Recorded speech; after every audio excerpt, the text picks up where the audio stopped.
ভারতে ভয়াবহ হামলার পর দুই দেশের সংঘাতে তুরস্কের ভূমিকা নিয়ে শুরু হয়েছে তুমুল আলোচনা।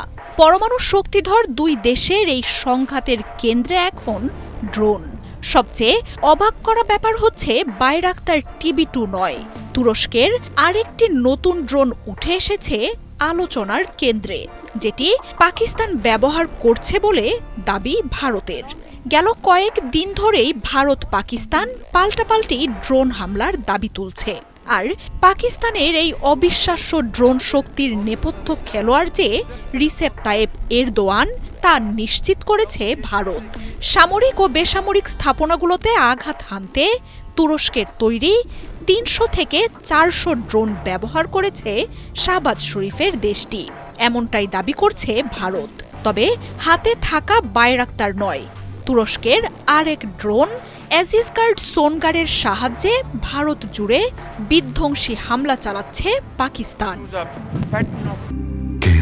শেকড় থেকে শিখরে।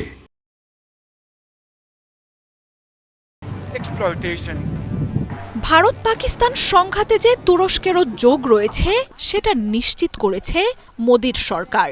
রিসেপ তাইয়েপ এরদোয়ানের দেয়া ৩০০ থেকে ৪০০ ড্রোন দিয়ে ভারতে হামলা চালিয়েছে পাকিস্তানি বাহিনী, এমনটাই নিশ্চিত করেছে সরকার।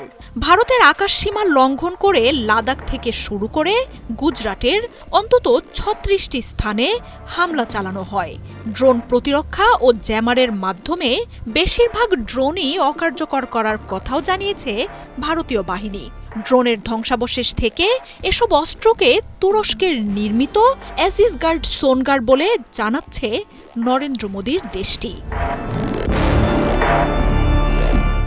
বিশ্বে অস্ত্র উদ্ভাবনে চমক জাগানো তুরস্ক ২০১৯ সালে সোনগার ড্রোনের প্রদর্শন করে।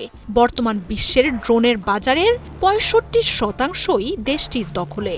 অস্ত্র ক্ষমতা, অভিযোজন আর স্বায়ত্ত ব্যবস্থার অপ্রতিরোধ্য শক্তির জন্য দ্রুত বিশ্বের দৃষ্টি কেড়ে নেয় সোনগার। দিন রাতের যে কোনো সময়ে হামলার নিখুঁত ক্ষমতার মতো বহুমাত্রিক বৈশিষ্ট্যের জন্য সামরিক ও নিরাপত্তা বাহিনীর সম্পদ হয়ে ওঠে ড্রোনটি। এমনকি অপারেশনের পর ক্ষয়ক্ষতি নিরূপণের কাজেও পারদর্শী সোনগার। ড্রোনটির রয়েছে mini missile systems, grenade launcher সহ বহু ধরনের অস্ত্র বহন সক্ষমতা। অটোমেটিক মেশিনগান ২০০-র বেশি ন্যাটো অ্যামুনিশন ছোড়ার প্রযুক্তিও রয়েছে এতে। পেহেলগাম সংঘাতের পর থেকেই চীনের পাশাপাশি মুসলিম পরাশক্তি তুরস্ক সমর্থন জানায় পাকিস্তানকে। এমন সমর্থনে তুরস্কের বিরুদ্ধে ভারতীয়দের ক্ষোভ বাড়তে থাকে। তাদের দাবি, পাকিস্তানের সন্ত্রাসবাদকে সমর্থন করছে আঙ্কারা। এরপরই পাকিস্তানের বিমান ঘাঁটিতে C-130 সহ তুরস্কের অন্তত ৬টি সামরিক সরঞ্জাম বহনকারী বিমান অবতরণ করে বলে জানায় ভারত। পাকিস্তানের দাবি, জ্বালানির জন্য সেগুলো ইসলামাবাদে থেমেছিল। তবে ভারত জোর আওয়াজে জানায়, সংঘাতের জন্য পাকিস্তানকে সমরাস্ত্র সরবরাহ করছেন এরদোয়ান। এর কয়েক দিনের মাথায় তুরস্কের যুদ্ধ জাহাজের করাচি বন্দরের নোঙর হইচই ফেলে দেয় ভারত জুড়ে। মার্জিয়া উপমা, ৭১।